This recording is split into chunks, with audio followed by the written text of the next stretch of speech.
Good afternoon and welcome back to Medicinal Monday. I am Sandra with Cultivating with Sandra.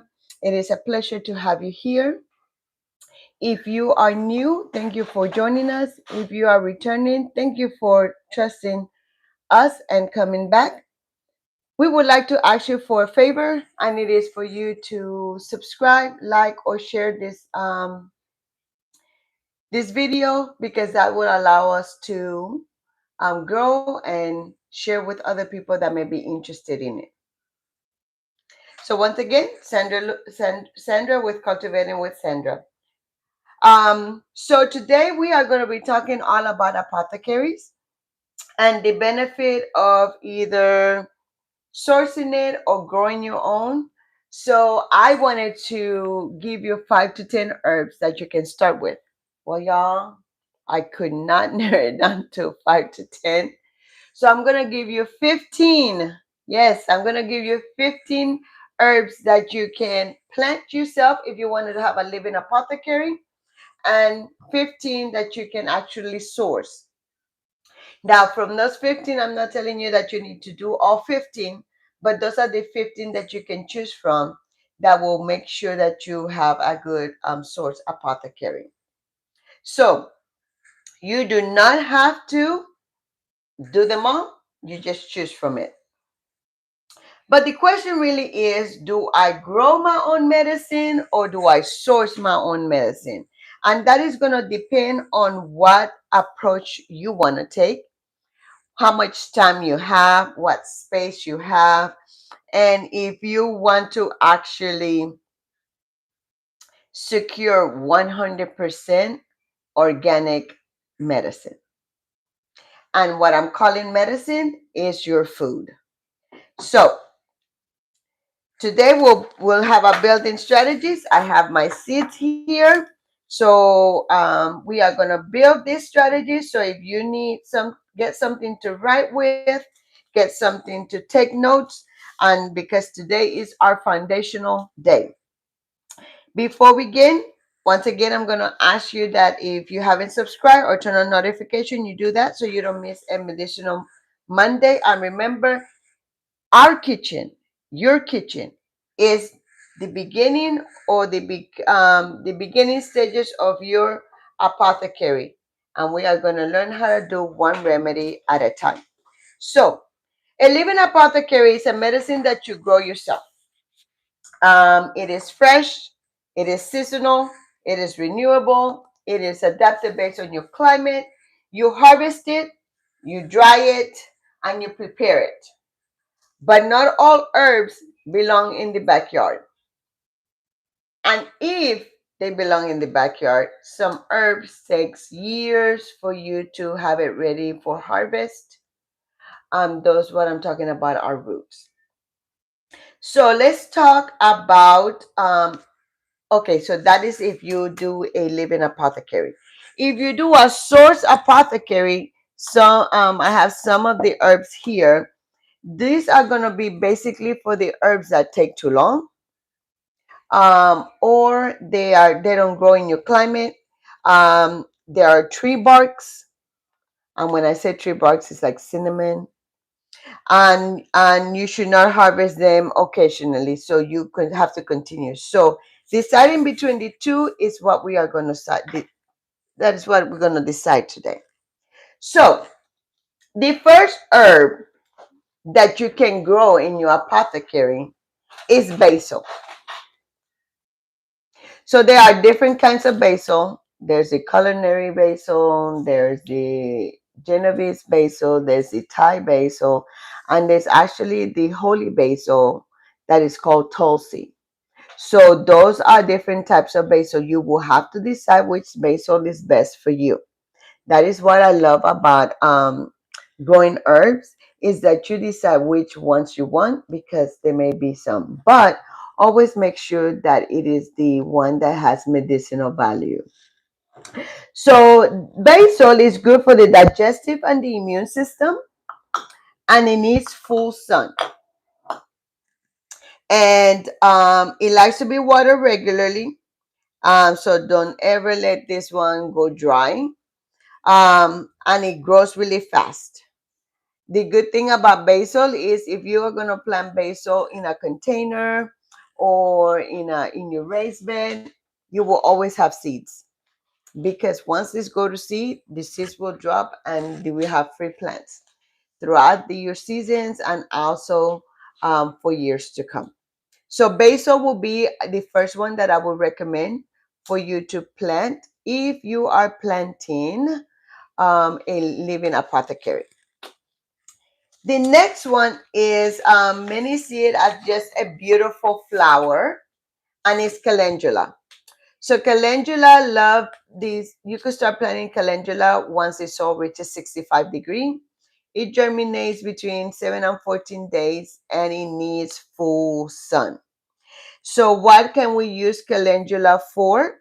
Calendula can be used for skin and your lymph nodes.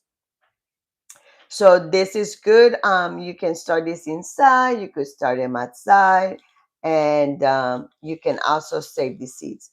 And by the way, most, if not all, I think all of my seeds are from Survival Garden Seed.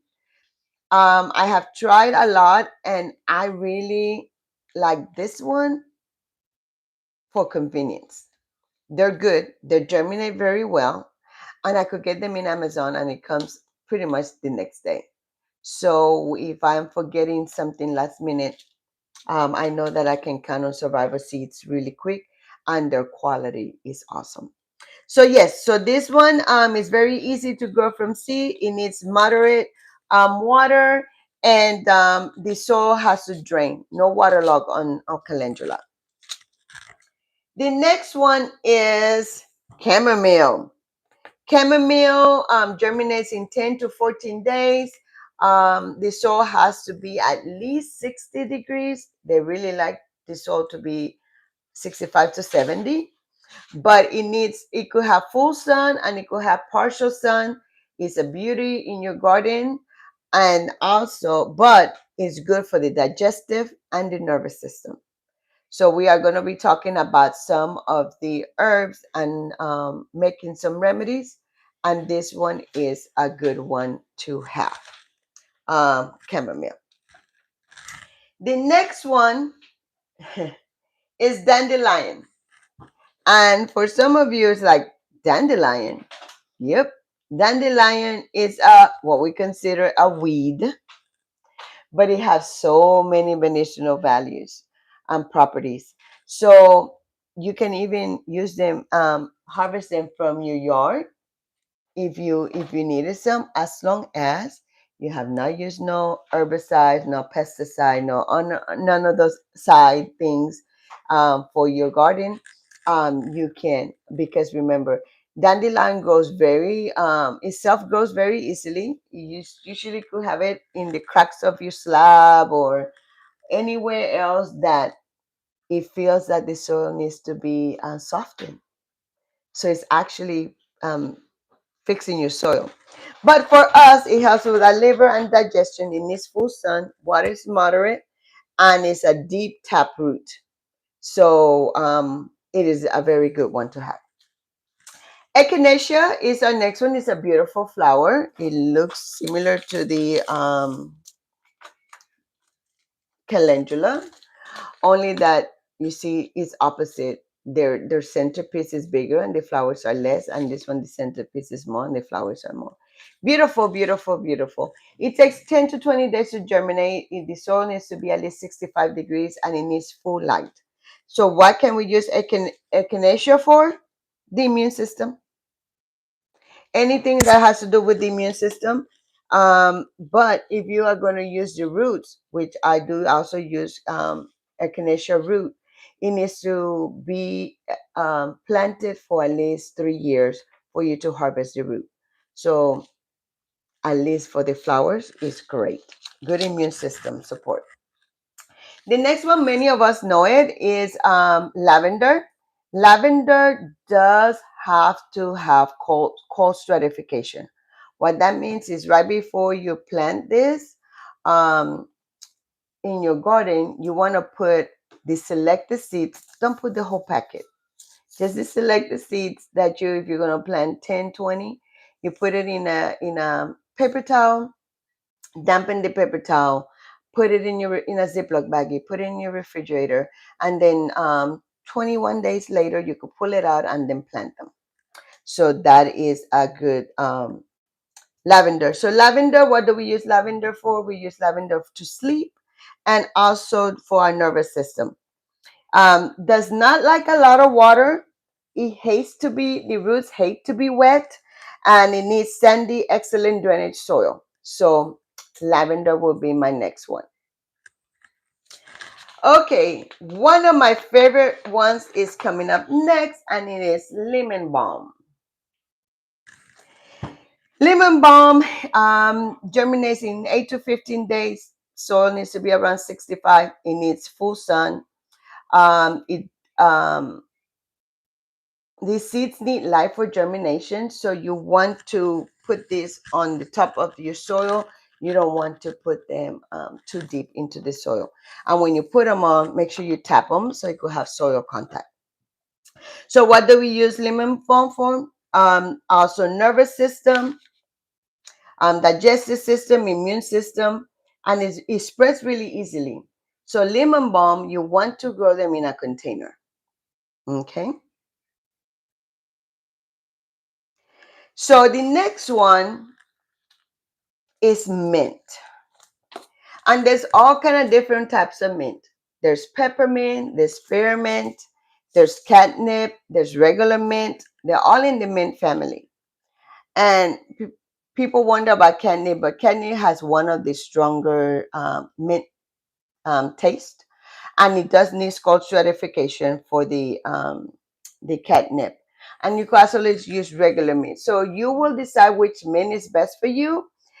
Research the properties of the mint, and then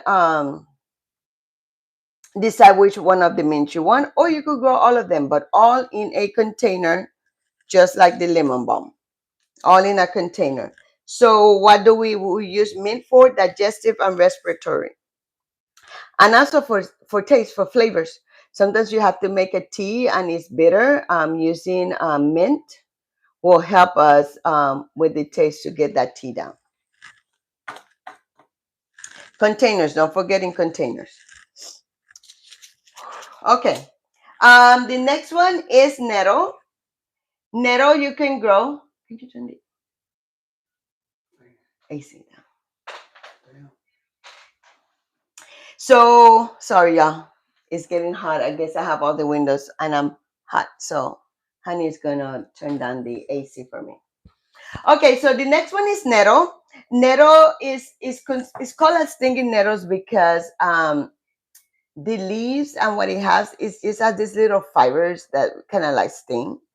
But nettles is a good one. It's good for your blood, for minerals, and for your kidneys. So if that is one of the body systems that you want to nourish, nettle is good. It likes partial shade and it likes the soil to be moist. So do not let this one dry out. The other one a lot of us know, which what we call our antibiotics, natural antibiotics. So it is oregano. There's all kinds of oregano. I grow regular oregano, or what people call the Mexican oregano, and also called the Cuban oregano, which we call it oregano brujo in Puerto Rico. So I grow both, and they have similar beneficial properties, and antibiotic is one of them. Oregano is good for the immune system and the respiratory system. It needs full sun and doesn't need that much water. So you can let it slightly dry between waterings. And the reason why I'm letting you know if it needs a lot of watering or a little bit of watering, because you don't want to mix a plant that needs a lot of watering with one that doesn't need much watering. And for these, you can also just get a small container and grow them individually, and then decide the following year if you want to transplant them into a garden bed. Plantain is the next one. And this one is new for me for this year. But it has been good in all of my herbs proper my herbs blend or my tea blends that for skin and respiratory system. In its full sun, so we can start planting this now. So this one, if you want to take care of skin issues like eczema, anything to do with your skin, or respiratory infections that are going around this time of year, um, plantain leaves, and this also grows well in some of our backyards. So you may actually be growing plantain in your backyard, not even knowing it. The next one is rosemary. Oh, this is one of my favorite one. Respiratory and brain in its full sun. It doesn't need a lot of water, and you can allow it to dry between watering. So I have rosemary in almost every corner of each of my beds. Let me see. Yes, all except one bed. So three of my four beds have rosemary in the corners because grows really beautifully. But not only that, it is good to smell it. Let's say you have a headache. Let's say that you're feeling anxiety or you're feeling depressed. Just rubbing some rosemary in your hand can help you. So next time, try to check this one out. So rosemary grows really beautifully here. And also I didn't cover it during the winter. So every ice or cold freeze that we had, it still survived. Y'all give me a second.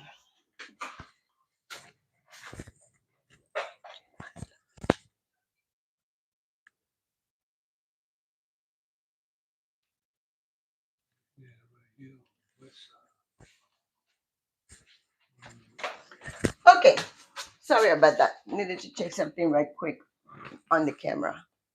Um, so the next one is sage,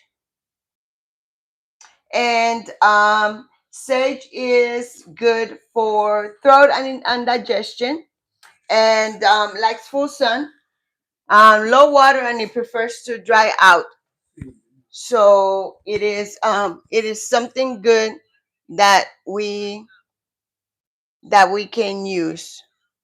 Uh, hold on, I cannot see it.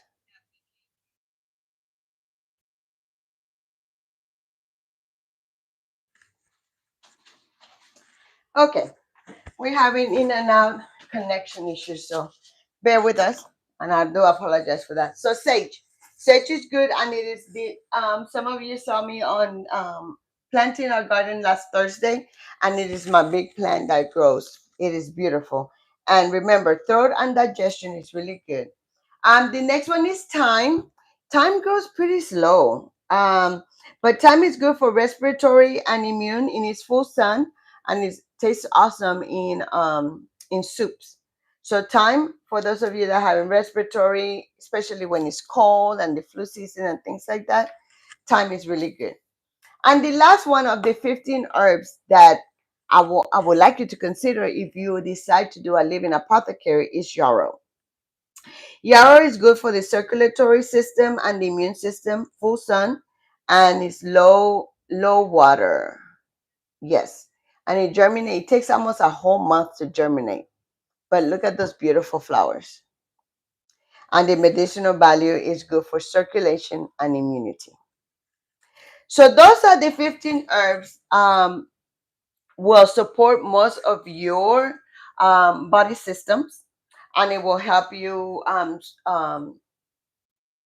create a tea or a salt or a tincture that can help your body system. So those are the 15 that I have for you to choose from.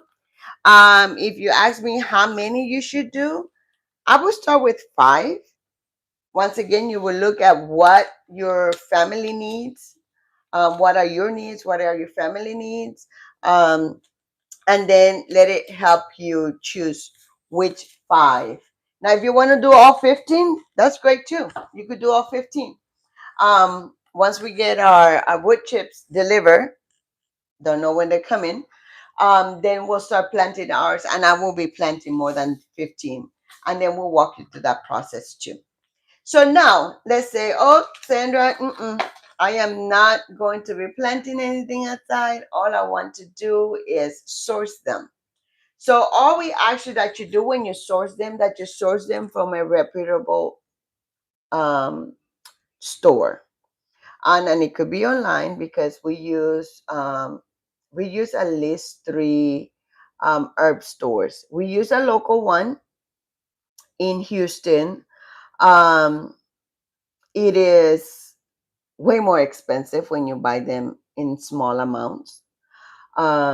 Usually um, you get 4 ounces for $15. So, or you could get sometimes a whole pound for $25 if you order them in a larger container. So it's up to you on how you source those and what is best for you. So this one that I am recommending, and it is for immune support, is called astragalus root. I don't have it with me. I ran out of it. But astragalus root is good for the immune system and energy. And the reason that I recommend that it be sourced, because you need at least 3 to 4 years. Well, sometimes you could do it as little as 2 years for the root to mature. So if you don't have that time, then it's better if they're sourced. The next one that we use a lot is burdock root. And this burdock root is good for the liver and skin. Also, the reason why I'm suggesting that we source this one is because it is a root and it requires deep soil for long roots. So that is why it is important to have for liver and for skin. The next one is cayenne. Um, Cayenne pepper, usually you see a lot of it in powder form. I do grow my own. I think we planted 10 cayenne peppers, probably between 8 and 10 cayenne peppers Thursday, because we use it a lot. You know, cayenne pepper is good for circulation and digestion. It also supports your heart. It helps lower blood pressure and things like that. So cayenne pepper is one that you will like. Oh, a tip. Like this one, I bought it from Mount Rose because I ran out of my cayenne pepper. It is good for you to put where you are sourcing your herbs. So if there's ever a need for you to tell, hey, where did you get that source? You have the information. The next one is cinnamon, and I would do I call it silent. I don't know if I'm pronouncing it right or not. Cinnamon, which is the healthiest cinnamon for us, and I do source that one out. This one is come from local in Houston from the Granule Spice store. They have it there. They have it in long sticks. They have it in little bags, small bags, but it is good to have. So I will source that. And this wouldn't be the one that you buy at the grocery store unless it's actually this type of cinnamon. This one has the best medicinal value for us. Okay, the next one, you see me a lot with it, is cloves. Cloves are good for blood sugar and digestion. Um, Sorry, the cinnamon is for digestion and blood sugar. Is very good besides taste. Clove is good for dental support and immune system. Also, these ones you really cannot grow them locally. It is more difficult. I think Florida is the closest place that you can truly grow unless you grow your clove plant in a greenhouse year round. So clove will be the next one. Our mouthwash is made out of clove. We no longer use store-bought mouthwash, clove. This is also good to tone your skin. and for many other things. But I usually mainly use it for mouthwash and immune support. The next one is elderberry. You can grow your own elderberry tree. You know, elderberries, before they are processed, they can be poisonous. So, and I need a label for this one. So elderberry will be my next one, and it for immune support and respiratory. The next one that I would suggest that we source or you prepare is garlic. I don't have it here. I ran out of dry garlic. So you can prepare your own garlic. You could buy organic garlic. You can chop it up in small pieces, and then you could dry it, dehydrate it, or you could put it in your oven at your lowest setting until it's dry. And what will be new garlic? Garlic is good for immune system and heart support. Now, can you grow your own garlic? Yes, you can. Especially in Baytown, you can grow your own garlic. Um, is in You could cold stratify it in your refrigerator, and you should already planted it. But if you didn't want to put it in your refrigerator, then you would have wanted to plant it in November, December, or before our real cold weather came. So garlic is good for immune system and heart. Also, garlic helps lower your cholesterol. The next one is ginger. I do have ginger. I use a lot of ginger root. This is dry ginger. This year I will be growing ginger, but as some of you know, ginger takes 9 months to grow. So that is why it's one of the ones that we recommend to source out. And ginger is good for digestive circulation. So it is good. Okay. The next one that I would do is oh, here we go. Hawthorn. I don't have hawthornberry. I have it. I have it in powder form. I ran out of the berry itself. So hawthornberry is good for the heart. It takes long for for that berry to mature, for the tree to mature in order to provide the berry. So that will be one of the ones that I will source out for you if you want to do it. The next one is licorice root. It is also a root. Gee, I hear it. Um, it is good for respiratory system. It is good for adrenal, and it is a long perennial that it's better to source. But yes, you can still grow this in your garden. But I would suggest that you source it out. The next one is marshmallow root and marshmallow leaf. They're good for digestive and urinary support. So these ones you will be making teas and so forth, tinctures and salves and things like that. And having marshmallow root um, will be beneficial. The next one is mullein. Mullein is good for the lungs. Anything that does with respiratory. I added in some of my teas for allergies or for lung support. So mullein is a very good one to do. It's always for good anything to do with your lungs. The next one is slippery elm bark. So you know it's come from. It takes a long time. So this one is good for digestive and throat support. So this one will be good for when you are having issues with digestion. The next one is turmeric. Turmeric is similar to the ginger. It does take approximately the same time, around 9 months, to harvest a full ginger and a full turmeric. And we are growing those. We'll see how much it yields at the end of the year. So probably around September, October, we'll be harvesting them. So turmeric is good. Turmeric is good for inflammation, for joint support, uh, arthritis, rheumatoid arthritis, any type of inflammation. Um, Anytime that you're swollen, turmeric. But remember, with turmeric, we pair with black pepper, to be able um, to um, to bring all its medicinal properties out. And the last one I ran out. The last one is valerian root. It's good for your nervous and your sleep support.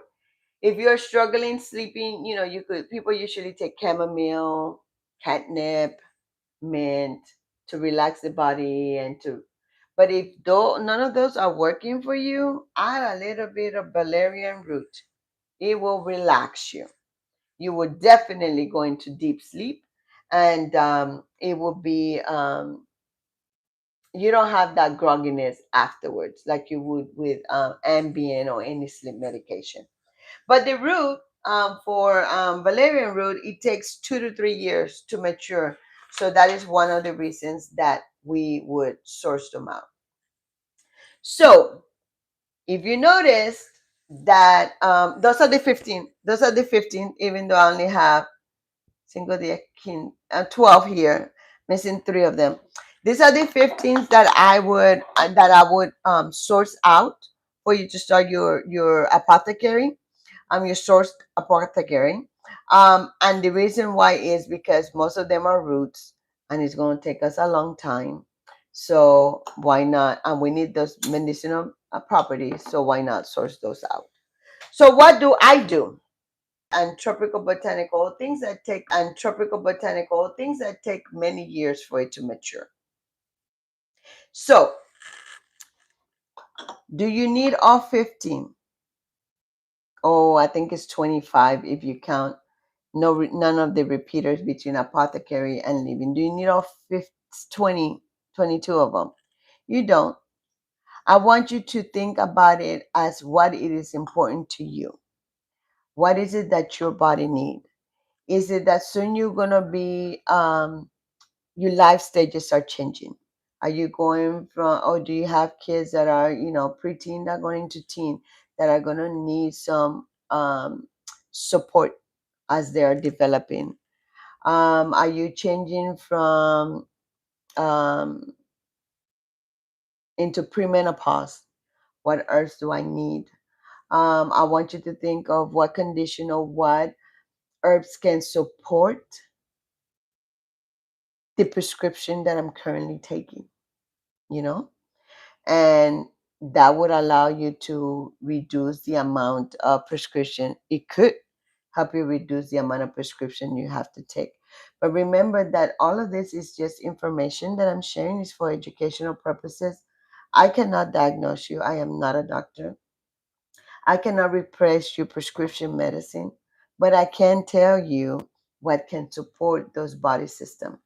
Because remember, having an apothecary is not about taking care of symptoms, like, oh, I'm feeling a neck here, or oh, I'm feeling a pain here, or oh, let me put that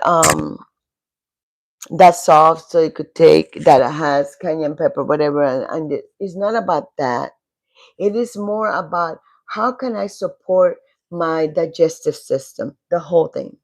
How can I support my respiratory system? And that is what we want to do with herbs. We want to be able to support our body, so our body will be able to handle the daily stress. That no matter how much you try not to have stress, stress will come to you some way, some form, some shape. Either from work, either from the kids, either from your relationship, either from the crazy people that don't know how to drive down Garth Road, or whatever the case may be. So stress is gonna come, but when you have your body system supported, it's gonna affect you the less than if you didn't. So you don't need everything. You just need intention. What is your intention? What is the purpose? And trusting God and having the right herbs will help you strengthen your body system, so you will have less symptoms that are not agreeing with you.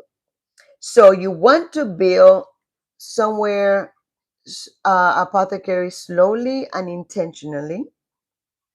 When you're sourcing them, you either want to plant them in your garden, or you want to source them from a reputable store.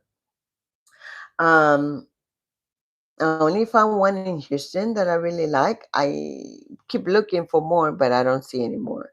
So if y'all know one, let me know so I could go check it out. And then online you could find all of this well sourced. And you build slowly and you build responsibly. You want to and I tell people this, like, let's say that you want to do mullein. Um, G, can you give me one of those glass containers there? The little one?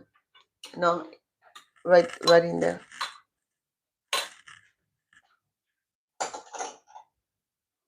Thank you. So what I tell people,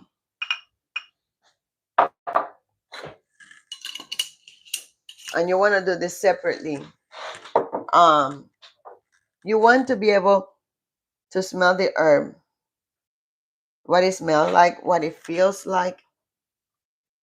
You want to be able to taste it. Don't taste like really nothing, but I only did a little bit. But you want to know how does my tongue feel?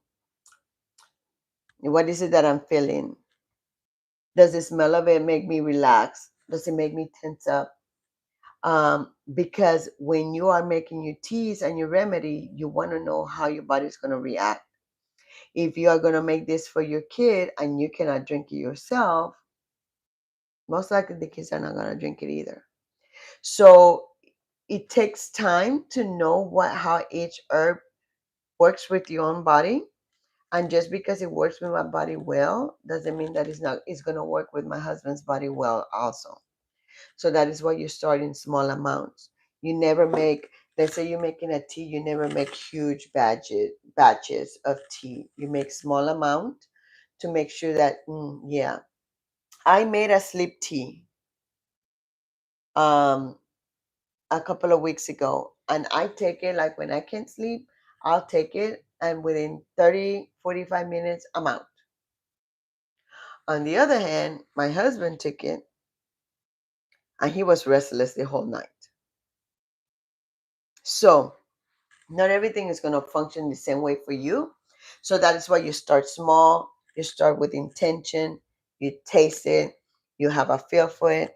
You smell it. You learn how it looks. Because if you look at these two, they pretty much look almost alike. So that's why you label them, because you don't want to mix them by mistake. So those are the intention of you having your apothecary. And just a little preview of what is coming. I am going to be starting a school, SKOOL. It's a platform. It's going to be a paid subscription, and it will starting in April. You're going to have two different types of subscription. You have a subscription that you come and you watch, and I will tell you what ingredients we're going to be using, and you get all of the ingredients by yourself. You source your own ingredients if you want to, or you could order the box of the ingredients of the herbs from the website if you wanted to. And that is one subscription or one membership. And then there's going to be another membership that is going to have your subscription and all 100% of the herbs and some of the supplies that you're going to need in each box. So, obviously that's going to be a higher subscription price point. But what we are going to be doing in that school platform is that you and I will be making these remedies together. Although the box will come with the recipe on how to do them, so you technically don't need me, but it will also I will give you my bits and tips and how to do this or how to do that, from experience or from making it myself, or um, pitfalls or mistakes that I made so you don't make them. That is what we're gonna do. And then my goal is to I already have April's planned out, and I think we have 3 remedies that we will be making every single week. And then April's is done, and April's, that box is a lot more expensive, but we'll be also be making, and so April will be digestive system. So this month we will be focused on the digestive system, and then we'll do some simple remedies here, and then for more in-depth remedies, then you will, if you want to, you will go into the school platform and join whatever subscription you want to join. And if you are subscribed to my newsletter, and you could subscribe to my newsletter at www.cultivatingwithsandra.com, we will be giving at least 5 of the um, lower subscription, and we'll be giving away 1 of the subscription that has everything in, well, not everything, all of the herbs included and some supplies. So stay tuned for more information on that one. If you are if you received my newsletter already, you know that that information is on the newsletter, and also you receive the discount code for March. March discount is 10%. If you receive my February newsletter, this discount was 25%. So knowing, receiving the newsletter allows you additional discount. And so stay tuned for more information is coming. I'm finalizing the school platform so we can then share it out. And remember, you don't need all 25 or 26 things that I mentioned today. You need what you need. And what you need is not what I need. And what I need is not what my husband needs. I will have more than you do because I share, and it's part of my apothecary, and I do it also for people. They share their ailments. I do my research. I ask a million questions plus one, and then I prepare something that could help you out. And then I also make my own products. So I will have more than you, but that doesn't mean that you need to have everything that I have, because we are building what is important to you, what it is that you need. This is customized. In the education world, is your IEP, you individualize educational protocol or support or plan. Okay, so you will develop your own for yourself, and then you'll develop your own for your family and for friends and so forth. Because once you learn this, you just share it, because this is free information that you can obtain and you can learn. Um, in my class, I'm learning a lot more on these herbs for my certification. So it is important that you figure out what it is that you want. So I will see you next week, Monday, where we start with the digestive system, digestive fire and bloating. That is what we're going to be discussing, on what herbs helps with the digestive fire and the bloating.